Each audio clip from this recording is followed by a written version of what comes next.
The verdict from the Financial Action Task Force plenary is out and it's not looking good for Pakistan. You're watching TV9 News and I'm Prajwal D'Souza. On February 25th, the FATF concluded its 2021 plenary. Our plenary is a meeting where all the members of the organization are expected to attend.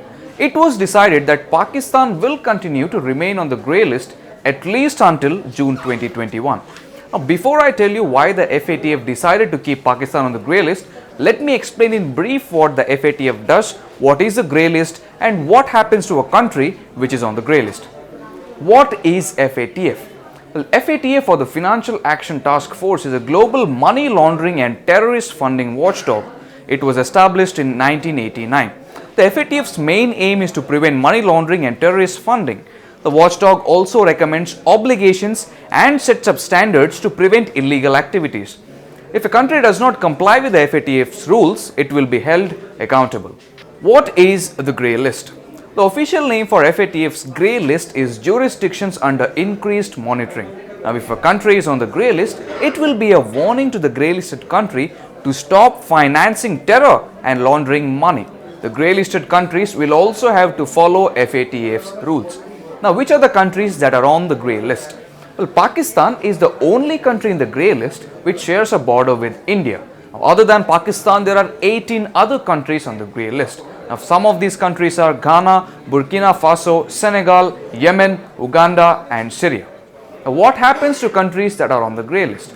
Now, if your country is on the grey list, it will have a tough time securing economic aid from institutions like the International Monetary Fund, the EU, and other countries. Your country will also have trouble availing loans from global institutions like Asian Development Bank and the World Bank. Now, because of being on the grey list, your country's international trade will also be affected. Now, your country can also face an international boycott which could affect its economy. Now, let's come back to Pakistan and its situation with the FATF. In the 3-day FATF plenary, it was decided that Pakistan will continue to remain under the grey list till June 2021. Now, Pakistan has been given an extended period for completing the FATF's obligations, after which the FATF will meet again in June 2021 and will review Pakistan's situation.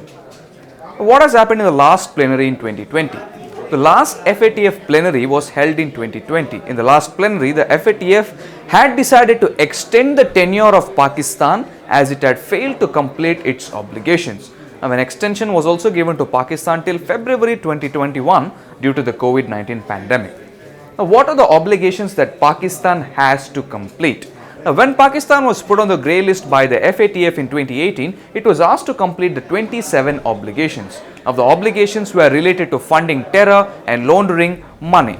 Now, some of the key obligations that Pakistan has to complete is to keep a check on funding terrorists in the country and take action on some of the most wanted terrorists like Chief of Jaish-e-Mohammed Masood Azhar, the leader of Lashkar-e-Taiba, Hafiz Saeed, who are terrorists designated by the UN. Now, what next for Pakistan? Now, from what was said in the plenary, it is clear that if Pakistan wants to have even a slight chance of getting off the grey list, it has to complete the remaining obligations of the FATF. Now, until obligations are fulfilled, Pakistan will continue to remain on the grey list. Now, once Pakistan completes the obligations, it has to send a report to the FATF. Now, the FATF will then verify the report and discuss it in the next plenary, which will be held in June 2021. Why does it matter to India? Although India is not on the grey list, Pakistan's grey list presence is significant for India. Wondering why? For starters, the FATF will actively work to make sure that Pakistan eliminates funding terrorists, which it is known for. Why is it important? It is because we share a border with Pakistan and we have a dispute over Kashmir. Several terrorist organizations from Pakistan also been responsible for terrorist attacks in India. Should also keep in mind that being on this grey list, it will impact Pakistan's economy, which could be a great step forward for India to overcome threats posed by Pakistan. If you like this video, do click on the like button and don't forget to subscribe to TV9 News on all the social media platforms. Thank you for watching and have a great day.